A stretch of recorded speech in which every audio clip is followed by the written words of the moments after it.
Good morning সবাইকে, কেমন আছো সবাই? আমার চ্যানেলের নতুন আর একটা ভিডিও তোমাদের সবার স্বাগত। 12ই আগস্ট, শ্রাবণ মাসের শেষ সোমবার, তাই আজকে শিব পুজো করতে যাব। যেহেতু বিয়ে হয়ে গেছে তাই শাড়ি পরে যেতে হবে। শাড়ি পরে শাঁখা সিঁদুরে আমাকে কেমন লাগছে অবশ্যই কিন্তু তোমরা কমেন্টে জানাবে। আমার সাজাগুজো দেখে আর একজন আমার পিছু ধরছে, দেখো একবার কীরকম করে। যেখানেই যাই সেখানে কিন্তু ওকে নিয়ে যাই, তার জন্য ও বাহানাগুলো আরও বেশি করে। যেহেতু শাড়ি পরছি, পুজোর জিনিস নিতে হবে আর যাব বাইকে, তার জন্য ওকে আর নিতে পারবো না। ওকে বিছানায় উঠতে বলছি কিন্তু ও কিছুতেই উঠছে না, পায়ের মধ্যে কামড় দিচ্ছে, শাড়ি টানছে।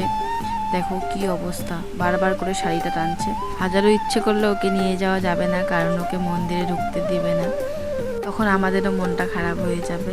দেখো কীরকম করে শাড়িটা ধরে আমাকে বার করলো, ও কীরকম পিছু ধরছে আমাদের। এটা হচ্ছে এখানকার বাজারের বড় মন্দির, তাই আমরা আজকে এখানেই পুজো দিব।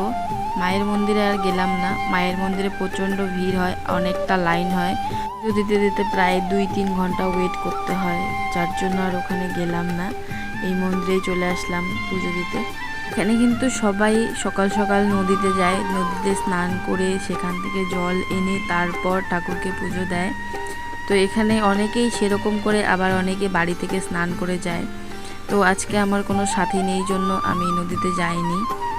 অনেক ভক্তরা কিন্তু এখানেও পুজো দিয়েছে, আবার মায়ের মন্দিরেও পুজো দিয়েছে।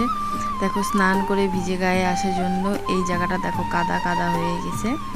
শ্বশুরবাড়ির এখানে এসে একটা জিনিস শিখলাম, এই শ্রাবণ মাসে যে কোনো সোমবারে কেউ জল ঢালুক বা না ঢালুক, শেষ সোমবারই কিন্তু জল ঢালবেই সবাই।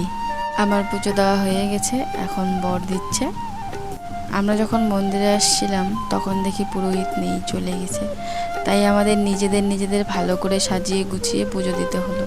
পুজো দেওয়ার সেই রকম তো নিয়ম কানুন জানি না, তাই যতটুকু জানি ততটুকু দিয়েই পুজো দিলাম। পুজোর ভিডিও দেখে অনেকেই আমার ভুল ধরার চেষ্টা করবে, অনেকেই খামতি বের করবে, তো যাই হোক, ভুল ভ্রান্তি হলে ক্ষমা করে দিও।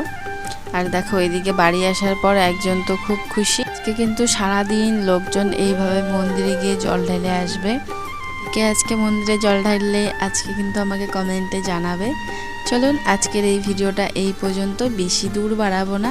ভালো লাগলে অবশ্যই লাইক কমেন্ট শেয়ার আর আমার চ্যানেলটা সাবস্ক্রাইব করে দেবেন।